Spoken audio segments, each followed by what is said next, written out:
Well, we just felt like that we weren't using the gifts God had given us to glorify Him and to help other people. So we tried to start praying about how we could do that, how we could use the gifts God had given us and do that to bring glory to Him, but also to serve the people that are in need around us. It's a good thing for the neighborhood because a lot of people benefit from it. So a lot of people are not able to get good meals as much as they want. A lot of people do have financial problems and home problems. And then by the Ransom opening this up for them, it's everybody get word of mouth about it. Everybody can come, and it's a blessing. It's made me a lot more thankful. It's made me a lot more aware and that I need to give God the glory and what He can do and what we can do through Him by sharing His word and sharing His love. So it's impacted me a lot. Even if you haven't had a bad week, but just a normal week, and you come to the Ransom, and you start your fellowship with everyone, that's volunteers and the people that come in to be served, it just makes your heart swell. It just gives you so much in good feelings and blessings. I mean, you are so full when you go out the door, it's going to last you at least a week till you come back. Everybody should do it. Then we'd have a happy world. The whole vision was that they could come into a place that wasn't threatening, and they could order off a menu that didn't have prices, and they could come in and sit down and have a nice quality meal, not a soup kitchen, not something they had to go through a line, but something that they could sit down, get to know people, and we as volunteers could sit down with them too and get to know them as well. So that's kind of the vision was, and then as it went on, different things, we find out needs from different people, and then we try to meet those needs or try to plug them in with other ministries that are already doing it, doing something that could help. This is about working with people's problems, telling people about Christ. It's not just serving people meals.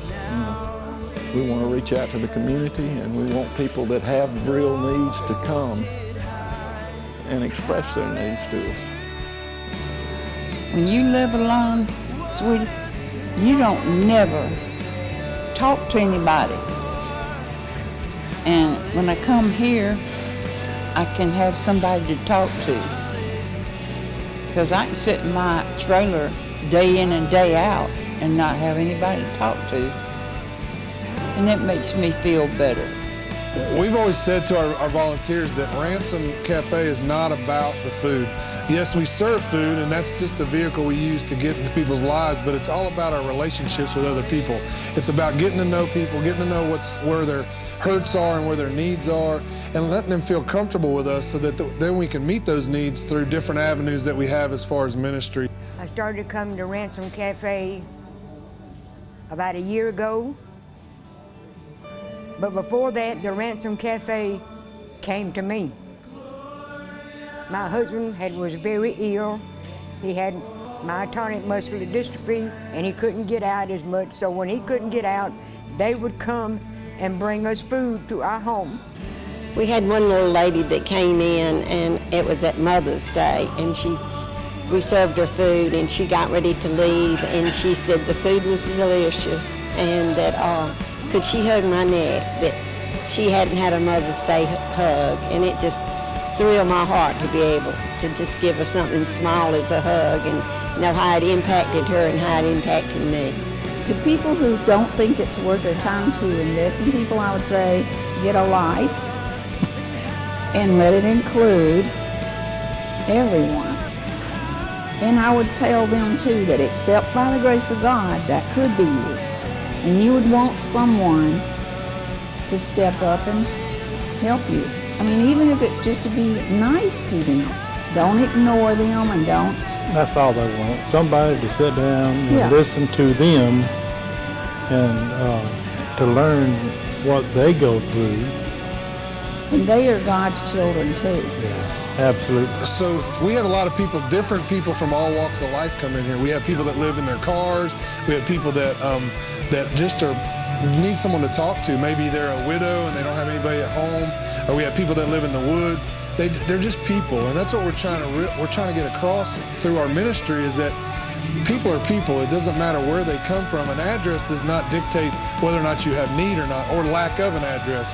What it is it's just people in need, and we're here to meet those needs through our volunteers, through the food, through our conversation, and through our relationships. I recently lost my husband, and that was a very devastating, lonesome thing to go through, and this has really filled a need in my life.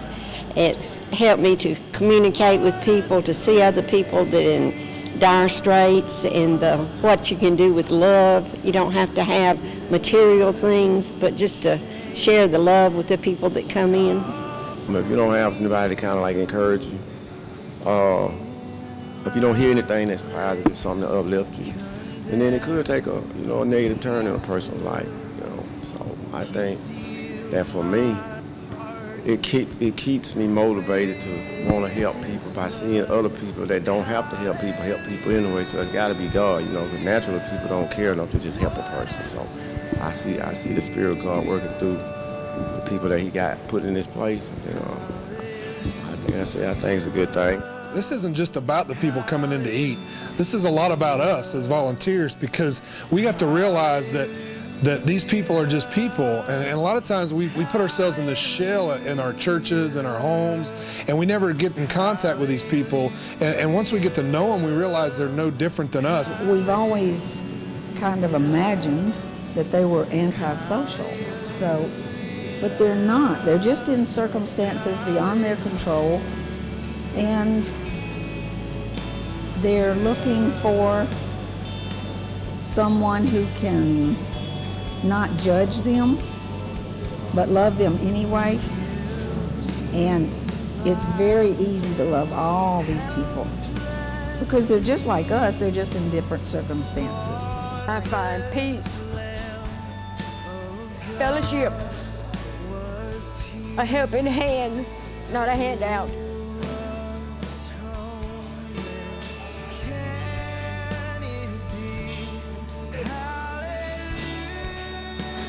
I make friends, and like I said, if you need anything, all you got to do is pick up the phone and call the Ransom Cafe. I love Matt, I love Tara, I love Morgan, I love all my friends that I sit here and eat with when I come 2 times a week. It means so much. It gets me out and lets me know, that I got people that care about me.